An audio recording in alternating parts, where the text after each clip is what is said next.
Saya sudah membawa surat untuk Presiden, untuk disampaikan ke Presiden langsung tentang masa depan politik saya. Maka saya tidak akan tinggal gelanggang colong pelayu. Saya akan pamit baik-baik dan saya akan sampaikan surat ini. Kabinet terima kasih Pak. Sangat solid. Mahfud MD menyatakan mundur dari jabatannya sebagai Menteri Koordinator Politik Hukum dan Keamanan.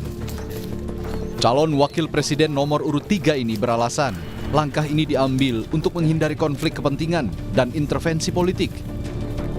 Momen mundurnya Mahfud MD ini memunculkan kabar adanya gangguan di lingkungan menteri-menteri di Kabinet Indonesia Maju di pemerintahan Presiden Joko Widodo. Sebelumnya PDI Perjuangan sempat mengungkap adanya suasana yang sudah tidak nyaman di internal Kabinet Presiden Jokowi. Cerita ini diklaim PDI Perjuangan berasal dari salah satu kadernya yang duduk sebagai Menteri Sosial, Tri Risma hari ini. Bu Risma pun menceritakan sekarang, ya suasana di dalam rapat kabinet, bahkan ketika mau rapat itu sudah diperiksa. Ada unsur-unsur ketidaknyamanan. Kabar ketidaknyamanan di internal kabinet ini lantas ramai-ramai dibantah oleh sejumlah menteri.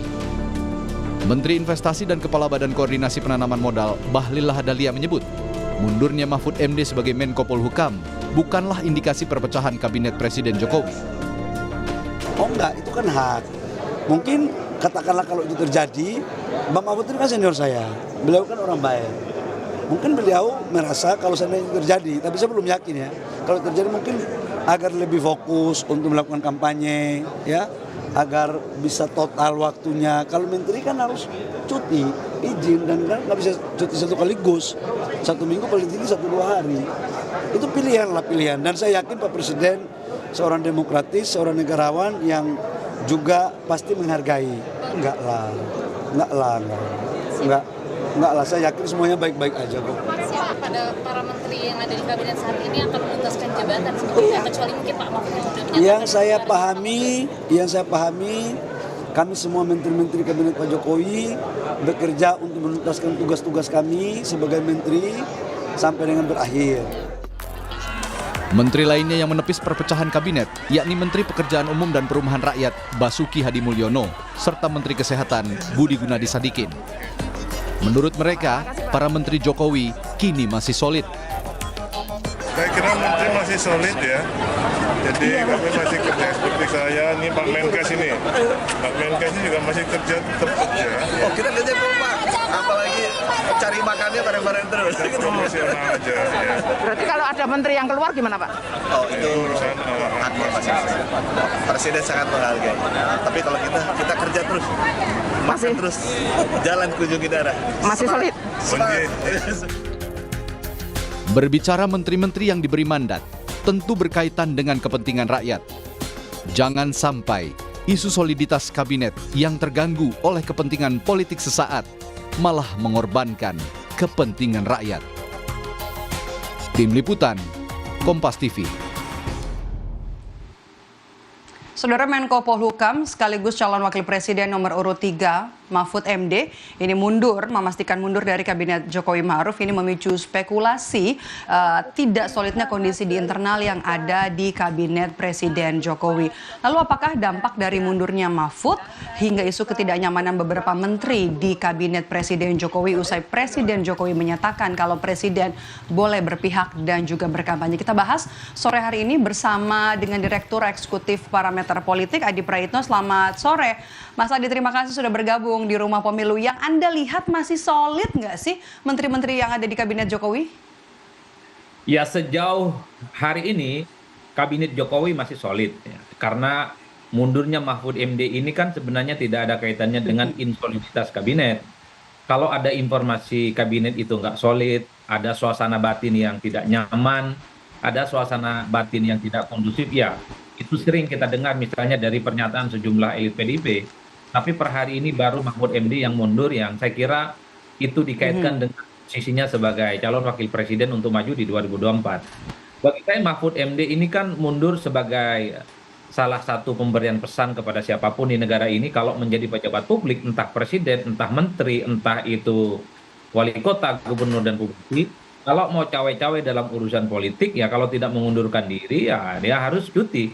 Itu jauh menjadi sesuatu yang elegan di tengah desakan publik, supaya pemilu di 2024 ini jauh dari konflik of interest, jauh dari abuse of power. Kan itu yang sebenarnya satu sinyalmen, kenapa Mahfud itu mundur. Ini untuk penegasan, ketika begitu banyak pejabat-pejabat elit di negara ini disorot soal etik dan moralnya, Mahfud ingin memberikan contoh. Yang kedua, tentu saja kalau saya mau jujur sebenarnya Mahfud juga mulai nggak happy karena posisinya tentu saja mulai tidak dianggap ya.